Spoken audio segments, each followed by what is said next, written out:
ನೀವು ಸೈದ್ಧಾಂತಿಕ ವಾದ ಮಾಡೋದು ಕೂಡ ಬಿಟ್ಟು ಹೊರಗೆ ಬಂದುಬಿಡ್ರಿ. ಇವ್ರು ಹೇಳ್ತಾಯಿದ್ರು ಉದಾರವಾದಿಗಳಿಗೆ ಮತ್ತು ಇದು RSS ವಿರೋಧಿಗಳಿಗೆ, ಪ್ರತಿಯೊಬ್ಬರು ತಮ್ಮ ಸಿದ್ಧಾಂತಗಳಿಗೆ ಬದ್ಧವಾಗಿದ್ದುಕೊಂಡೇ ಸಮಾಜ ಆಶಯಗಳಿಗೆ ಒಗ್ಗೂಡಬೇಕು.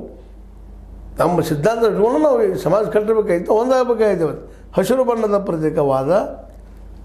ಬಣ್ಣದ ಪ್ರತೀಕವಾದ ರೈತರು, ನೀಲಿ ಬಣ್ಣದ ಸಂಕೇತವಾಗಿರುವ ದಲಿತರು, ಕೆಂಪು ಬಣ್ಣದ ಅಸ್ಮಿತೆ ಹೊಂದಿದ ಸಮಾಜವಾದಿಗಳು ಒಗ್ಗೂಡಬೇಕು ಎಂದು ಬರಗು ರಾಮಚಂದ್ರಪ್ಪ ಕರೆ ಕೊಡ್ತಾ ಇದ್ದಾರೆ. ಇವರ ಒಂದಾದಾಗ ಶಕ್ತಿ ಆಗಲಿಕ್ಕೆ ಸಾಧ್ಯ ಇಲ್ಲ ಅನ್ನೋಂಥ ಮಾತಲ್ಲ.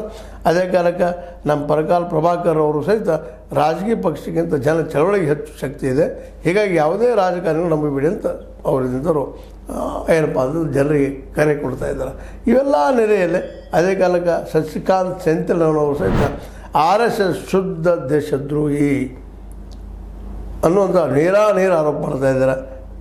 RSS ಶುದ್ಧ ದೇಶದ್ರೋಹಿ ಸಂಘಟನೆ. ಈ ಸಂಘಟನೆ ನಿರ್ನಾಮಕ್ಕೆ ಸಂಘರ್ಷ ಅನಿವಾರ್ಯ. ಸಂವಿಧಾನ ಪರ ಇರುವ ಎಲ್ಲ ಮನಸ್ಸುಗಳು ಈ ಹೋರಾಟದಲ್ಲಿ ಪಾಲ್ಗೊಳ್ಳಬೇಕೆಂದು ತಮಿಳುನಾಡಿನ ಕಾಂಗ್ರೆಸ್ ಸಂಸದ ಶಶಿಕಾಂತ್ ಸೆಂಥಿಲ್ ಅವರು ಈ ಸಂದರ್ಭದಲ್ಲಿ ಮಾತಾಡಿದ್ದಾರೆ. ಸಮಾನತೆಯೇ RSS ನಿಜವಾದ ಶತ್ರು. ಮುಸ್ಲಿಮರ ವಿರುದ್ಧ ಹೋರಾಡುವ ದ್ವೇಷ ತೋರಿಕೆಗೆ ಮಾತ್ರ ಸಮಾನತೆ ಪ್ರತಿಪಾದಿಸಿದ ಏಕಮಾತ್ರ ಕಾರಣಕ್ಕೆ ಸಂವಿಧಾನವನ್ನು ವಿರೋಧಿಸಲಾಗುತ್ತಿದೆ ಅಂತ ಶಶಿಕಾಂತ್ ಸೆಂಥಿಲ್ ಅವರ ವಾದ.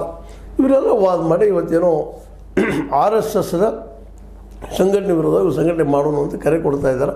ಇದು ಅಂದಷ್ಟು ಸುಲಭ ಇದೆಯಾ ಅನ್ನೋದು ಇವತ್ತಿನ ಮುಖ್ಯ ಪ್ರಶ್ನೆ. ಈ ವಿಷಯ ಈ ಹಿನ್ನೆಲೆಯಲ್ಲಿ ಇವತ್ತು ನಾವೆಲ್ಲರೂ ಚಿಂತನೆ ಮಾಡಬೇಕಾಗ್ಯದ. ಮಾತಾಡೋದ್ರಿಂದ ಆಗೋದಿಲ್ಲ, ಕಾರ್ಯ ಮಾಡಬೇಕಾಗ್ತದೆ. ಆ ದಿಶೆಯಲ್ಲೇ ಕಾಂಗ್ರೆಸ್ ಮತ್ತು ಜೊತೆಗೆ ಹೊಸ ಒಂದು ಸಂವಿಧಾನ ಶಾಖೆ ತೆಗೆದುತ್ತಿರುವಂಥ ಜನ ಈ ಚಿಂತನೆ ಮಾಡಲಿಕ್ಕೆ ಸಾಧ್ಯದನ. RSSದ ಬೇರೆಗಳು ಇಡೀ ದೇಶ ತುಂಬ ಹಬ್ಬಿದಾವೆ, ಕೀಳಲಿಕ್ಕೆ ಸಾಧ್ಯದಲ್ಲ. ಆದರೂ ಪ್ರಯತ್ನ ಮಾಡ್ತಾನೆ ಅಂತ ಹೇಳ್ತಾ ಇದ್ದಾರೆ. ನೋಡೋಣ ಮುಂದಿನದು ಏನಾಗ್ತದೆ, ಆಗ್ಬೋದು, ಆಗದೇನು ಹೋಗ್ಬೋದು ಅಂತ ಹೇಳ್ತಾ, ಇದು ನಿಮ್ಗೆ ಲೈಕ್ ಆಗಿರ್ಬೋದು.